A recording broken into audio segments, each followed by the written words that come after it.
You're pretty when I'm drunk. You're pretty when I'm drunk. You're pretty when I'm drunk. You're pretty when I'm drunk. You're pretty when I'm drunk. You're pretty when I'm drunk. And I'm pretty fucking drunk.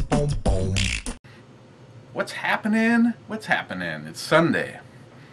Just to show my level of dedication for you guys, as we speak, the Vikings are playing Green Bay, and it's in overtime, tied up with like 2:39 to go, and I'm down here doing a brew review.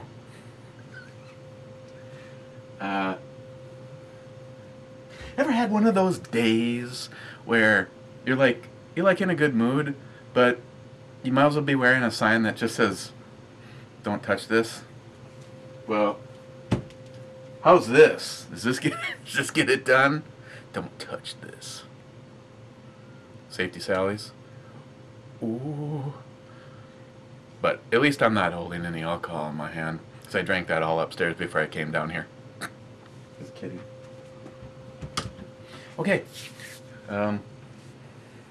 Actually, I was getting ready to do a video, and now that it's getting late in the day and I'm going to be having a beer, I probably won't, even though I should.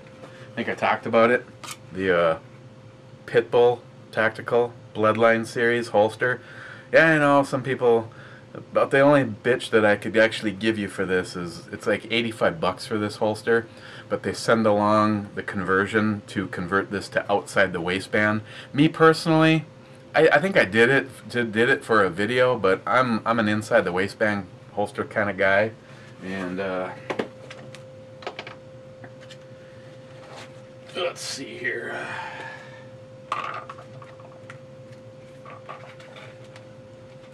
Because I was planning on doing a video, I put everything back in the case, and I don't feel safe because it's not loaded. But there you go, JR10. Those are those grizzly rounds. Look at that. If you tilt that backwards, you could actually eat a bowl of soup out of those.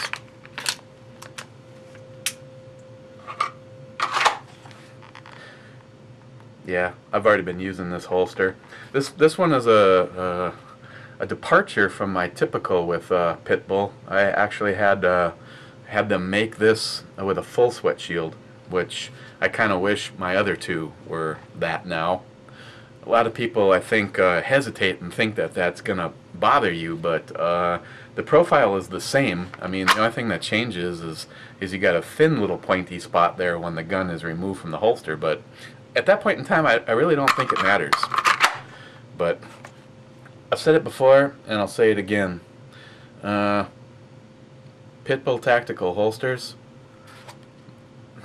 I've had people say, "Oh, you know, look at all those irregular angles. It's probably pokey or uncomfortable." I can only say that I have a couple of holsters in my arsenal that disappear on your body, like this.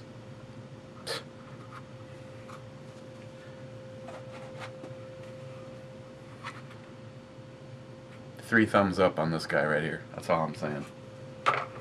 Okay, we're going to be looking at Epic Brewing. Why do I keep stuttering on that? Epic Brewing, their Imperial Stout Exponential Series.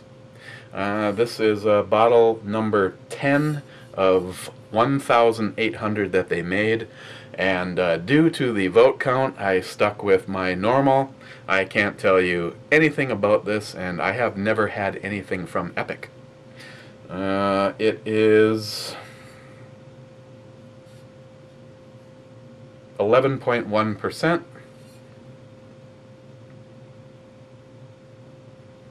Yeah, and they are out of Utah.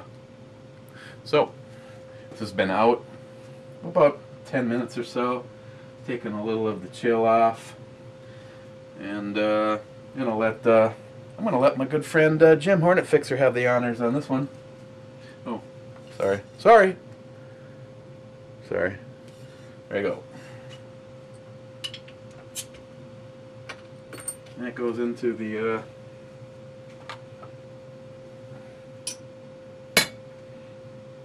you don't even want to know how full that thing actually is. Oh, and there's 1,152 days before we flush the shit out of the office. Hopefully the retard sheep. You know, why am I even saying that? Because if I go off of my own personal beliefs, the whole fucking game is rigged, and whoever's going to be president is going to be president, and there's so little difference sometimes between the R and the D. But I will say, anybody that thinks that this world would be as screwed up as it is right now with Romney versus Obama, those are the true idiots right there. I didn't like Romney, but compared to the shit that we have right now,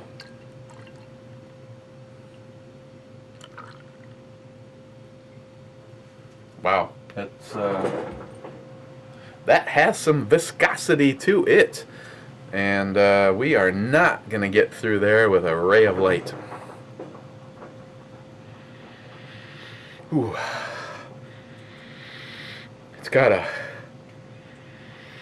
really nice roasted malts, maybe just a wee bit of black licorice in there, some cocoa, I think I almost smell some wood. No, it's my hand.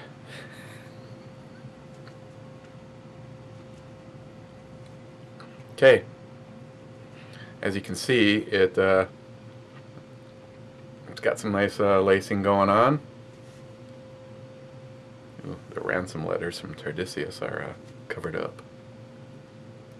Okay, cheers, guys.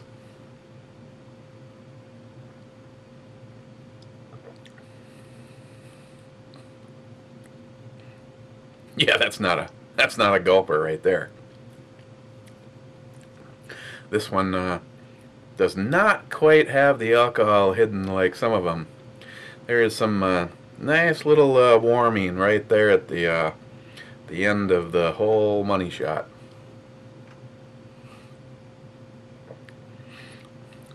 Birdman knows exactly what I'm talking about. Probably has to break away long enough from some midget porn just to catch these videos. Okay, let's talk about it. First of all, the mouthfeel. It's given Heffy and one to Birdman and Nick enough time to respond. Probably HempSeedAddict too. Okay, the mouthfeel is definitely heavy, like a milkshake. You almost get that alcohol, the alcohol warming right up front on this one. But as you stop to reflect on what you just drank, you get a very flavorful roasted malt, dark chocolates, maybe even some light chocolate, a little bit of coffee in there. Not very heavy on the coffee on this one.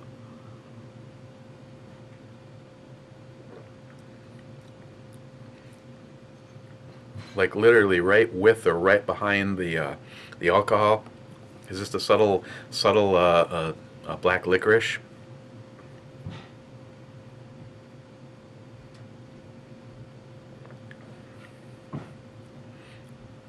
Ooh, Miss Bomey is gonna make some kind of a turkey sandwich video, so be having those with. I made a big ass batch of my my beef chili. Not quite what I'd like it to have been. If I was making it completely for myself, which that like never happens anymore. But I usually like to add some zesty fresh hot peppers, which I have a few left. Except for you always need to make sure you come downstairs and grab some surgical gloves from the gun cleaning supplies before touching them peppers. I want to know if anybody knows anything that you can wash your hands with that will neutralize the oil from the hot peppers that you get into your skin. Because I literally was having issues 3 days later And that's like, how many times have you washed your hands between work and at home and showers and cooking and everything under the sun, and I was still having issues with my fingertips still being hot when taking out my contacts. That first night,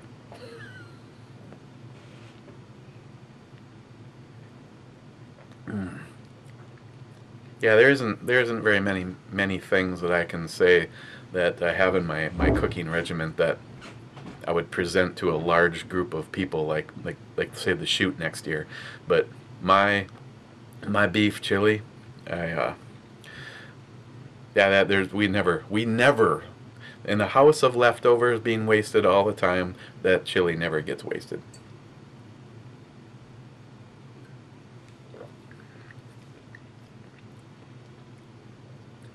There's almost a little, seems like a little floral thing there too. You get the kind of the booze, the alcohol in there, a little black licorice, some kind of a little floral, a little peppery, a little spice right there. And then as that burns away, you just get those big malts and the chocolate. Maybe like a chocolate coffee. I mean, I think there's a little bit of coffee, but it's not just like overstated like some.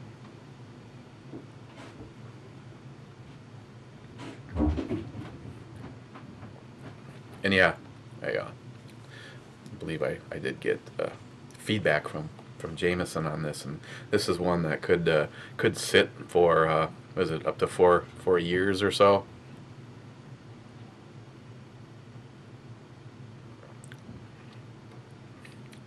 You know what? I actually might consider that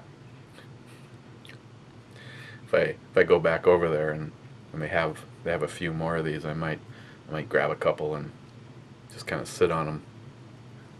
This wasn't oh, I guess the bottle is still upstairs. This wasn't anywhere near as bad as that Tart of Darkness as far as price goes. I think my price on this stuff was I think it was $6 for this size bottle, a pint, 6 fluid ounces.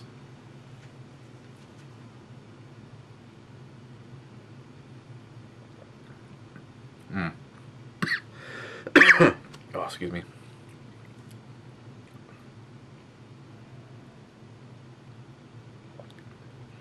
So well, it's weird because of the complexity of it, with that kind of right there, right at the very beginning, the alcohol on it. You know, it's like that split second that your brain is calculating, and it's about to go, yeah, you know, for something that they make in a very small batch. I mean, I don't know, is 1,800 bottles, is that considered a small batch? If my livelihood depended on it, yeah, that'd be a ridiculously small batch. But you know, you take that initial gulp, and your brain is just like on, and you kind of get that heavy alcohol hit. You're like,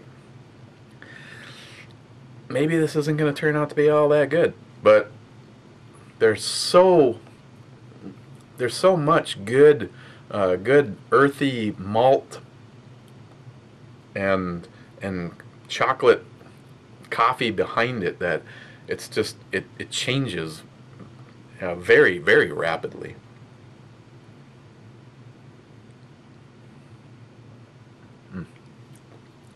Alright, well, oof, you know, this is gonna go awesome with chili if I can make it that long. I guess we're getting close to dinner time. Imperial Stout from Epic Brewing, the Exponential Series, bottle number 10 of 1,800. Do I feel special?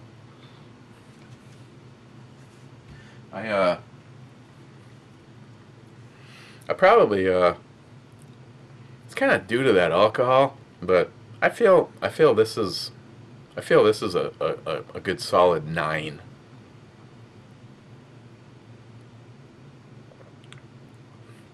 And me, I personally like the alcohol because I think that my miserable life will improve a little bit quickly on a high alcohol content. But I don't necessarily want it to be that, you know, rubbing alcohol kind of taste in your face kind of thing. And the sad thing is this almost seems to have more of an alcohol presence than a straight shot of Kettle One vodka.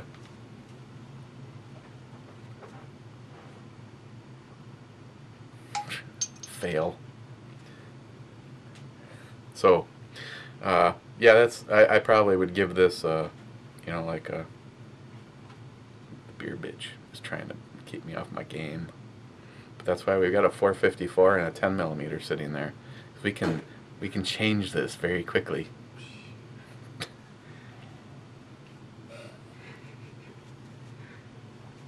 Yeah, I would give this guy a solid 10 if that alcohol was more hidden in there. It's not the alcohol percentage. I've had some that were considerably more than this that weren't as obvious. So if that was gone, this would be good. JR10, you know, you still might like this. It's not quite up to your sweetness standards. Looking at next. I almost want to do that one from Imperial Brewing from last night. Do it. Maybe I will. It is Monday, and I'm never really a huge fan of Mondays. Last night was, you know, pizza, beer, and we picked up, was it 3 different things? Yeah. And one of them was, the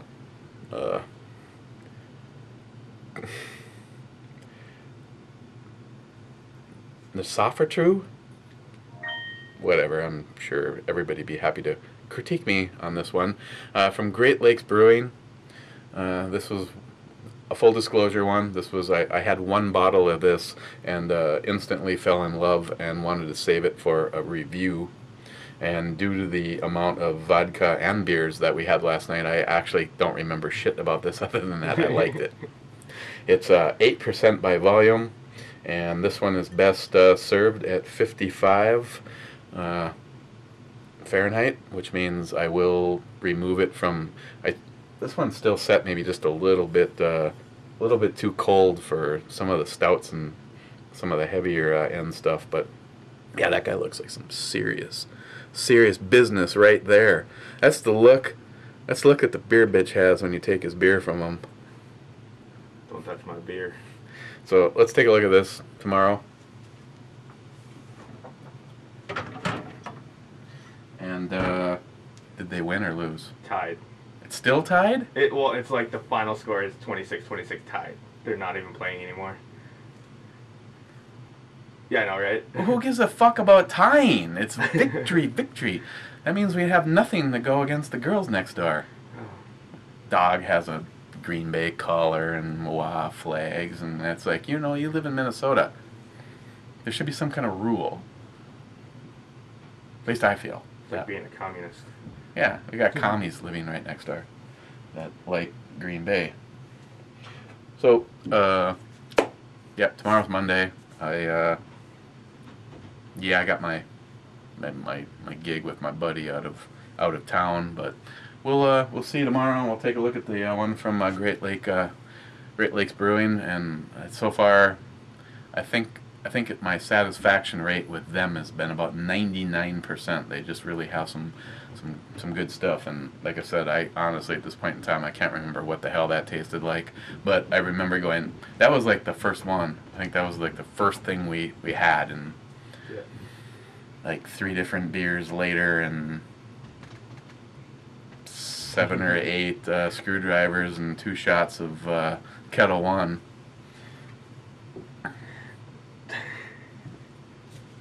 Good night. Yeah, it's a good night. That's all that needs to be said. I personally, we watched After Earth. Yeah. I think that might have been a 1 thumbs up. Me. It was like maybe a half. Yeah. Will Smith's son cannot act. Yeah, I think that was kind of the icebreaker to maybe show him off, and maybe he, just like his character wasn't quite ready to ghost, he wasn't quite ready to act. Yeah, the only reason why I was acting was because of his father. He did not do well at all. Yeah. The storyline, I kind of like the storyline, but It was a good storyline. It's just... Yeah, The son ruined it. yeah, this kid in it. If he would have had, say, someone that could act. Okay. We'll see you tomorrow. We'll take a look at the Great Lakes. Beer. And yeah. So you guys have a great great Sunday, and this one will probably be up before bedtime tonight. And I'm going to hopefully enjoy some of this with the chili, because I think that would be a great combination. Maybe not for everybody else an hour later, if you know what I'm saying. So I will see you tomorrow.